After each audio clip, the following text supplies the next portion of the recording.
클롭이랑 소니랑 한 팀 뛰는 거 정말 보고 싶다. 콘테와 페리시치 계속 패배의 쓴맛을 봐야 한다.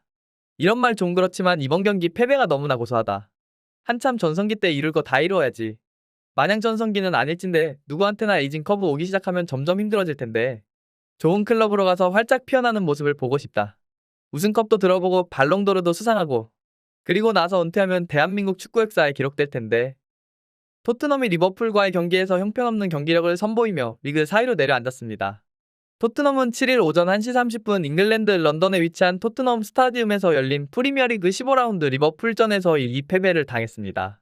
토트넘은 3-5-2 포메이션을 선보이며 손흥민이 빠진 자리에 이반 페리시치를 두는 초강수를 뒀습니다. 손흥민이 빠진 토트넘을 상대로 분위기를 잡을 리버풀은 초반부터 앞서갔습니다.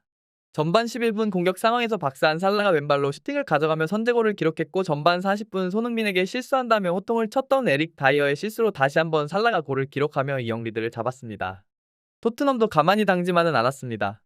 후반 23분 대한 쿨루셉스키가 도움을 기록했고 패스를 받은 케인이 박스 안쪽에서 강하게 슈팅을 가져가며 골망을 흔들었습니다. 이후 경기 막판까지 페리시치의 묻지마 크로스를 남발하며 토트넘의 공세가 이어졌지만 경기는 1-2로 그대로 종료됐습니다.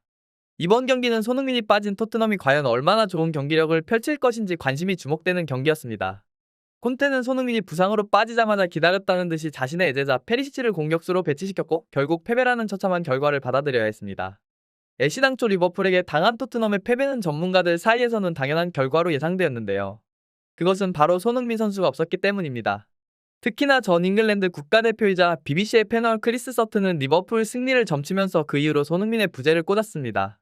경기 전 인터뷰에서 서튼은 손흥민의 부상이 좋지 않은 타이밍에 나왔다. 히샬리송과 클루셉스키가 이미 부상으로 빠져있다.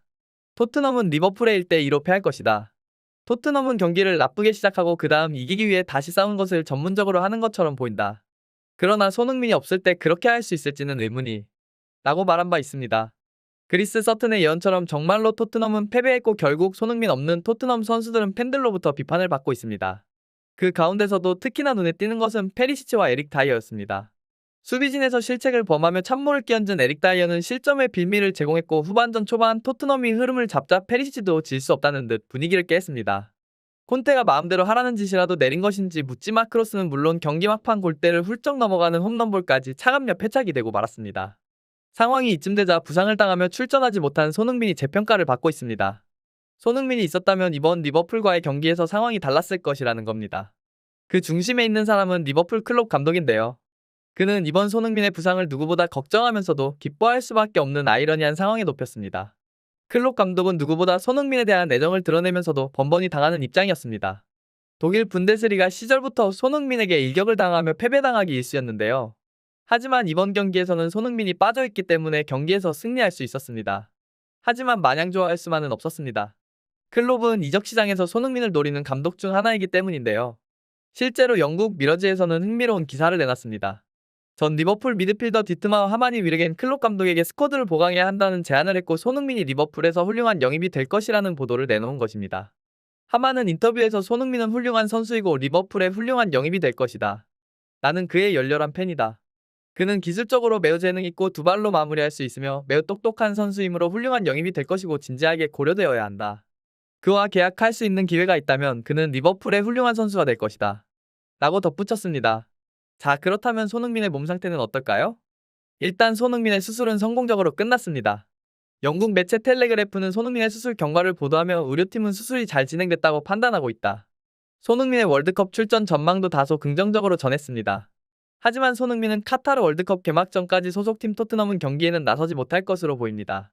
안토니오 콘테 토트넘 감독은 영국 매체 스카이 스포츠와의 인터뷰에서 손흥민이 수술을 잘 받았다. 빨리 회복돼 월드컵에서 뛸 수 있기를 바란다. 월드컵 개막 전에 열리는 팀의 3경기에는 출전이 불가능하다고 있습니다. 차라리 잘 됐습니다. 남은 3경기 연속 패배버려서 그동안 토트넘은 손흥민 원맨 팀이었다는 것을 증명하면 몸값은 더 오를 것이고 빅클럽들의 오퍼가 가열될 것입니다. 이미 독일 매체 스포르트일은 손흥민이 커리어 다음 단계를 준비하고 있다.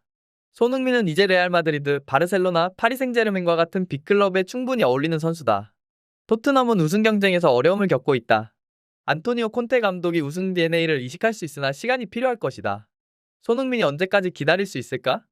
카를로 안첼로티 레알 감독이 손흥민을 지켜보고 있다. 라고 보도한 바 있습니다. 물론 현 시점에서는 이적이 현실화될 확률이 높다고 보긴 어렵지만 손흥민의 마음먹기에 따라 충분히 달라질 수 있는 것이 이적 상황입니다. 언해피 한마디만 난다면 이적은 급물살을 탈 수밖에 없습니다. 대표적인 사례가 루카쿠인데요. 첼시에서 좋지 않은 1년을 보낸 그는 언해피를 선언했고 인터밀란 복귀를 추진했습니다. 이적 시장이 열리자마자 진행된 협상은 빠르게 진전을 보였고 그렇게 합의에 다다랐고 루카쿠는 1년 만에 이탈리아로 돌아갔습니다. 그는 이탈리아 생활에 100% 만족하고 있습니다. 루카쿠는 SNS를 통해 인터밀란에 대한 애정을 꾸준히 보여줬고 이적이 확정된 순간부터 고향에 돌아왔다고 밝혔습니다. 물론 루카쿠의 경우 1년 만에 이적한 경우라 팬들의 반감이 클 수밖에 없지만 손흥민의 경우 그동안 팀에 헌신했기 때문에 그와는 다른 상황으로 지금 이적하더라도 레전드 대우를 받아야 마땅한 경우입니다. 프로라면 자신이 원하는 바를 똑바로 말할 줄 알아야 합니다. 순둥이 손흥민이 냉정하게 토트넘의 상황을 살피고 은퇴 전 우승이라는 목적을 이루기 위해서라도 결단이 필요한 시점입니다. 이제는 패배TV의 마무리입니다. 손흥민 선수 부상 부위 수술이 잘 되었다니 불행 중 다행입니다. 뼈가 골절되었을 때는 회복에 도움이 되는 좋은 음식들을 잘 먹어줘야 합니다. 대표적으로 견과류에 들어있는 오메가3 지방산은 뼈 건강에 도움을 주고 치즈 같은 유제품들에는 칼슘과 단백질이 풍부합니다. 자두에는 비타민 K가 다량으로 함유되어 있고 시금치, 오렌지, 귤 모두 좋은 음식들입니다. 맛있는 거 많이 먹고 빨리 회복해 월드컵에서 볼 수 있기를 간절히 기원합니다. 페페TV 시청자 여러분은 어떻게 생각하세요? 페페TV는 여러분의 생각이 궁금합니다. 댓글로 여러분의 생각을 남겨주세요. 여러분 행복한 일은 매일 있습니다. 아무도 당신에게 상처 줄 자격이 없습니다. 다른 사람들이 아무렇게나 던지는 말에 상처받지 말고 오늘도 세상에서 가장 소중한 당신에게 재배해주기로 약속해요. 가장 큰 성공은 행복한 당신입니다. 그런 다음 영상이 있어. 안녕.